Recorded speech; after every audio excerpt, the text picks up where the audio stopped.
Donald Trump का दावा है कि उनकी ईरान में एक बड़े लीडर से बात चल रही है। जेरूशलम पोस्ट का दावा है कि वो बड़ा लीडर ईरान के स्पीकर मोहम्मद कालिबाफ हैं। लेकिन खुद कालिबाफ ने कह दिया कि अमेरिका झूठ बोल रहा है। ट्रंप सिर्फ गिरते हुए शेयर बाजार को काबू करने के लिए ये झूठ बोल रहे हैं।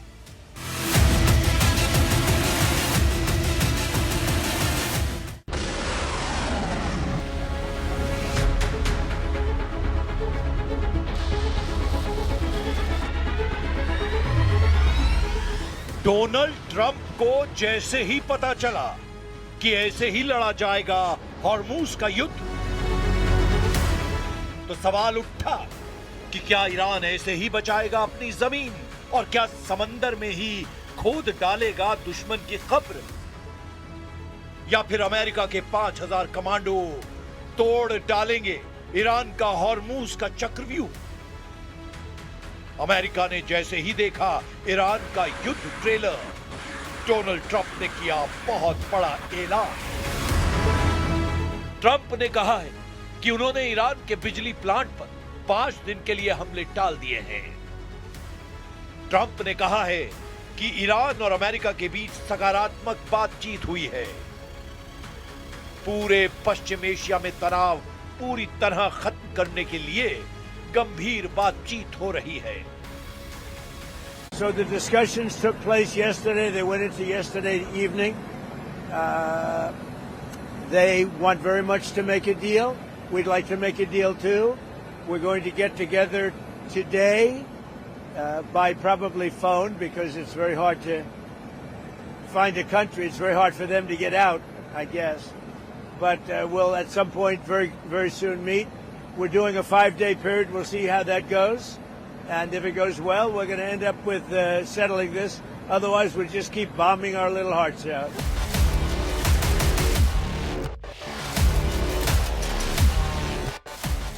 क्या ट्रंप का ये ऐलान 5 दिन का सरेंडर है? क्या ट्रंप ने हमले की धमकी वापस लेकर ईरान के सामने हथियार डाल दिए हैं? या फिर ट्रंप की वो चाल और जाल है जिसमें वो ईरान को फंसाकर घुटनों पर लाना चाहते हैं?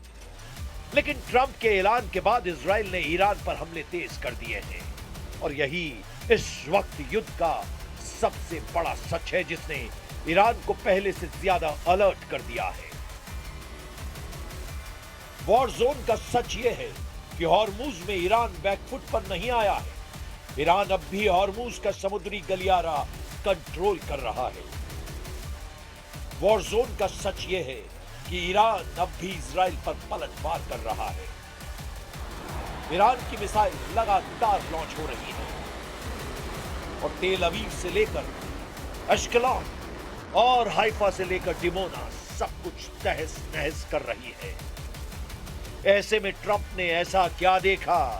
उनको किस बात का एहसास हुआ कि युद्ध के 24वें दिन ट्रंप ने ऐलान कर दिया कि 5 दिन तक ईरान के बिजली अड्डों को नहीं छुएंगे और ईरान से अमेरिका की बातचीत पॉजिटिव चल रही है। ईरान की लीडरशिप पर लगातार बमबारी करने वाले युद्ध में आखिर आगे क्या होने जा रहा है? ईरान के रेवोल्यूशनरी गार्ड्स को खत्म करने वाले इरादे को लेकर डोनाल्ड ट्रंप का अचानक मूड क्यों बदल गया है? नेतन्याहू के युद्ध का पुरजोर हर मायने में मदद करने वाले ट्रंप के दिमाग में क्या चल रहा है? क्योंकि ईरान के खिलाफ 24 दिन का युद्ध लड़ने के बाद क्यों अमेरिका अचानक बैकफुट पर आ गया? अब नेतन्याहू क्या करेंगे जो डिमोना और अरद में हुए मिसाइल अटैक के बाद ईरान की ईंट से ईंट बजाने की बात कर रहे हैं? ट्रंप के दावों के बीच ईरान ने बड़ा झटका दिया है। ईरान ने कहा है कि अमेरिका से कोई बातचीत नहीं चल रही। ईरान बार बार बता रहा है कि वो अमेरिका और इजराइल को जब तक घुटनों पर नहीं लाएगा ये युद्ध रुकेगा नहीं। ऐसे में ट्रंप के दावों के बीच क्या हॉर्मूज पर ईरान का कंट्रोल बरकरार रहेगा? क्या इजराइल पर ईरान के हमले रुकेंगे या और तेज होंगे? फिलहाल ट्रंप का 48 घंटे वाला अल्टीमेटम हॉर्मूज के उथले समंदर में डूब चुका है। और ईरान ने अपने तेवर भी पहले से और कड़े कर दिए हैं। ईरान को ट्रंप की बातों पर बिल्कुल भी यकीन नहीं और इसीलिए अब भी सवाल उठ रहा है कि क्या हॉर्मुज बनने जा रहा है वर्ल्ड वॉर का एपिसेंटर।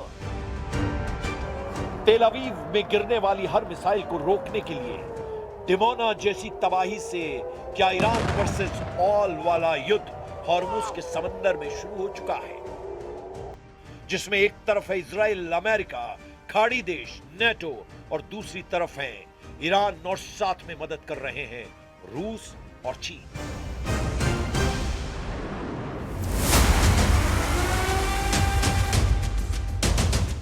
डोनाल्ड ट्रंप की हॉर्मुज वाली वार्निंग क्या थी, इसे बहुत गौर से समझिए, क्योंकि यही है हॉर्मुज में वर्ल्ड वॉर की रेड लाइन। ट्रंप ने कहा कि ईरान ने हॉर्मुज स्ट्रेट नहीं खोला तो अपने पावर प्लांट्स की तबाही तय समझे ईरान ने पलटवार किया, बोला उसके पावर प्लांट पर हमले का मतलब ऐसे मिसाइल अटैक जो पूरे पश्चिम एशिया की बिजली ठप कर देंगे। इजराइल के सभी वाटर प्लांट पर हमला किया जाएगा और वहां का परमाणु रिएक्टर भी सुरक्षित नहीं बचेगा। इसके बाद ट्रंप ने कहा हम 5 दिन तक ईरान के बिजली प्लांट पर हमला नहीं करेंगे। ईरान से बातचीत अच्छी चल रही है। इस युद्ध में नेटो ने भी ट्रंप को बहुत बड़ा झटका दिया है, ऐसा शॉक जिसके बाद ट्रंप और नेतन्याहू खुद को बहुत अकेला महसूस करने लगे हैं। मुद्दा डिएगो गार्सिया पर ईरान के मिसाइल अटैक का बना, लेकिन नेटो चीफ ने कह दिया है कि ईरान के मिसाइल अटैक का कोई सबूत नहीं है।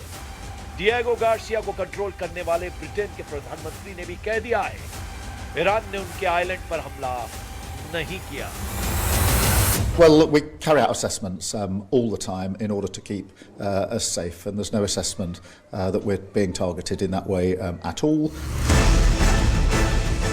ट्रंप का रिकॉर्ड और नेतन्याहू के विध्वंसक इरादों ने पहले भी बताया है कि युद्ध में कुछ भी हो सकता है।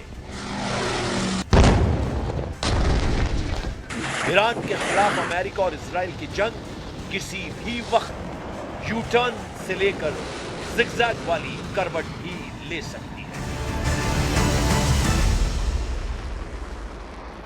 ईरान के खिलाफ ब्लैकआउट वॉर की वार्निंग सबसे पहले ट्रंप ने दी थी। ट्रंप तो पीछे हट गए, लेकिन अब इजराइल ने सिग्नल दे दिया कि ईरान को पूरी तरह तबाह करने में वो कोई कोर कसर नहीं छोड़ेगा। लेकिन ईरान ने बता दिया कि वो एक साथ 100 मिसाइल लॉन्च करने की तैयारी कर रहा है।